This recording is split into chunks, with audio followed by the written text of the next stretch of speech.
ঘড়িতে তখন বিকেল ৫টা। দক্ষিণেশ্বরে ভক্তরা যে যার মতন এদিক ওদিক পায়চারি করছেন। কেউ গঙ্গার পাড়ে একটু পায়চারি করছেন, কেউ বা পঞ্চবটী বনে গাছের তলায় বসে একটু জিরোচ্ছেন, আবার কেউ মায়ের মন্দিরে প্রবেশ করে মায়ের মুখটি দর্শন করছেন। হ্যাঁ, আমি বলছি আজ থেকে প্রায় ১৪২ বছর আগেকার কথা। দিনটা ছিল ১৮৮২ সাল ৫ই মার্চ, রবিবার। ঠাকুর তার নিজের ঘরে স্বয়ং বসে আছেন।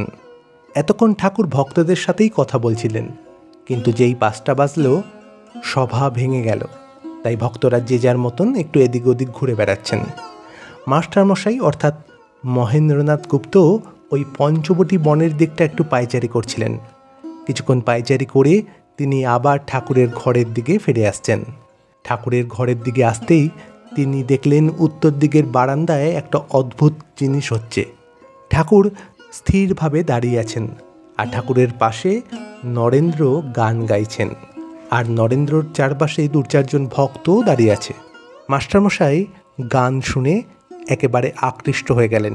ঠাকুরের কণ্ঠ ছাড়া এত মধুর গানের কণ্ঠ তিনি কখনো কোথাও শোনেন নাই। কিছুক্ষণ এভাবে মনোযোগ দিয়ে নরেন্দ্রর গান শুনতে শুনতে মাস্টারমশাইয়ের চোখ গিয়ে পড়ল হঠাৎ ঠাকুরের দিকে। কিন্তু এ কি অবস্থা! ঠাকুর একেবারে বাহ্যজ্ঞান শূন্যভাবে দাঁড়িয়ে আছেন, একেবারে নিস্তব্ধ জড় পদার্থের মতন। ঠাকুরের চোখের পাতা পর্যন্ত পড়ছে না। ঠাকুরের নিঃশ্বাস প্রশ্বাস বইছে কিনা বাইরে থেকে বোঝা যাচ্ছে না। এ কি অদ্ভুত রূপ! পাশেই দাঁড়ানো একজন ভক্তকে মাস্টারমশাই জিজ্ঞাসা করলেন, আচ্ছা এটা কি হচ্ছে? ভক্তটি বললেন, এরই নাম সমাধি। মাস্টারমশাই এর আগে কখনো এরূপ দেখেন নাই, শোনেনও নাই।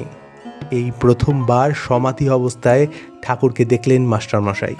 ঠাকুরকে দেখে মনে মনে মাস্টারমশাই ভাবতে লাগলেন, ঈশ্বরকে চিন্তা করে মানুষ কি এতটা বাহ্যজ্ঞান শূন্য হতে পারে?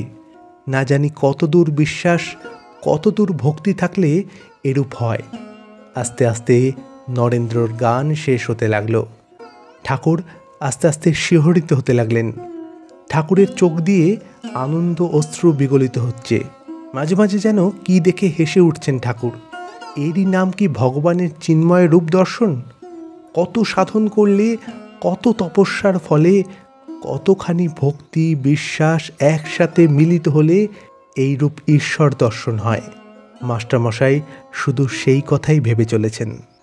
এই ভাবতে ভাবতেই মাস্টারমশাই আস্তে আস্তে দক্ষিণেশ্বর থেকে সর্বোপরি ঠাকুরের কাছ থেকে বিদায় নিলেন।